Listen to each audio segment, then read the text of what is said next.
Chapter 7 Captain Cook Builds a Nest. Very reluctantly, Janey and Bill had to leave Captain Cook and go to school. Mrs. Popper was busy in the kitchen, rather belatedly, doing the breakfast dishes, and while she dimly realized that the Penguin was going in and out of the refrigerator pretty frequently, she thought nothing of it at first. Meanwhile, Mr. Popper had abandoned his telephoning and was now busy shaving and making himself neat in honor of being the owner of such a splendid bird as Captain Cook. But the Penguin, though thus neglected for the moment, was by no means idle. With the unusual excitement in having to go to market earlier than usual, Mrs. Popper had not yet got around to straightening the house.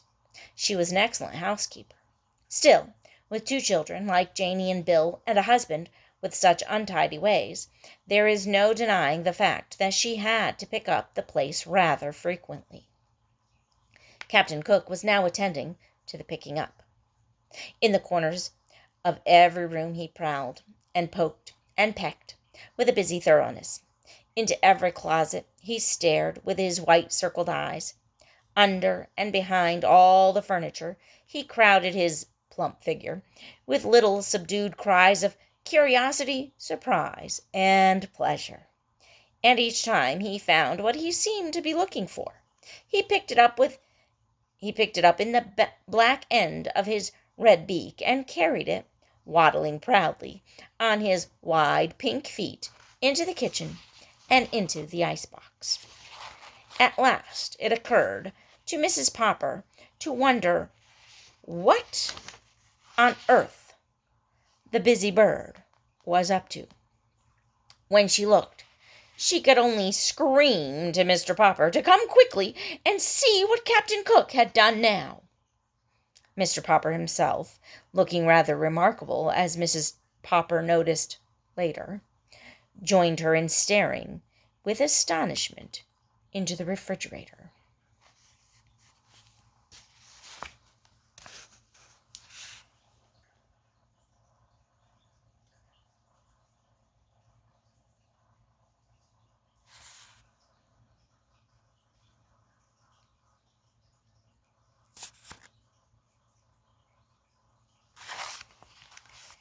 Captain Cook came up too and helped them look. "Ork, ork," he said with triumph. Mrs. Popper laughed, and Mr. Popper gasped as they saw the results of Captain Cook's trips through the house. 2 spools of thread, 1 white chess bishop, and 6 parts of a jigsaw puzzle, a teaspoon, and a closed box of safety matches, a radish, 2 pennies, and a nickel, and a golf ball.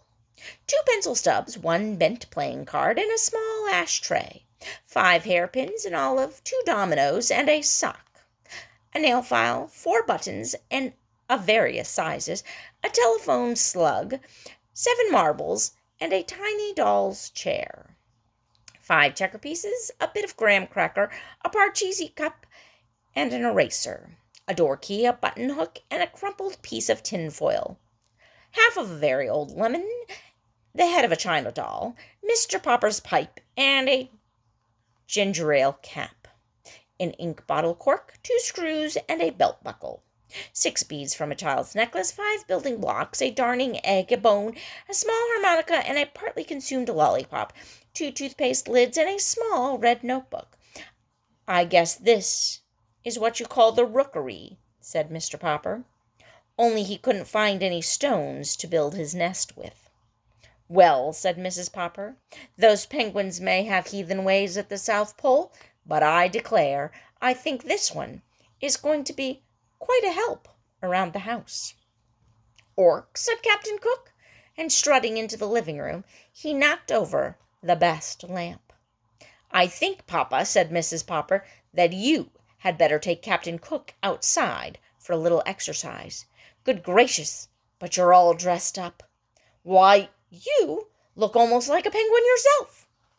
Mr. Popper had smoothed down his hair and shaved off his whiskers. Never again would Mrs. Popper have to reproach him for looking as wild as a lion.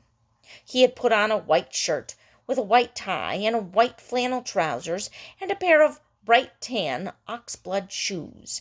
He had got out of the cedar chest his old black evening tail-coat that he had been married in, and brushed it carefully and put it on too. He did indeed look a little like a penguin. He turned and strutted like one now for Mrs. Popper. But he did not forget his duty to Captain Cook. "Can I have a few yards of clothesline, please, Mamma?" asked Mr. Popper. See you next time.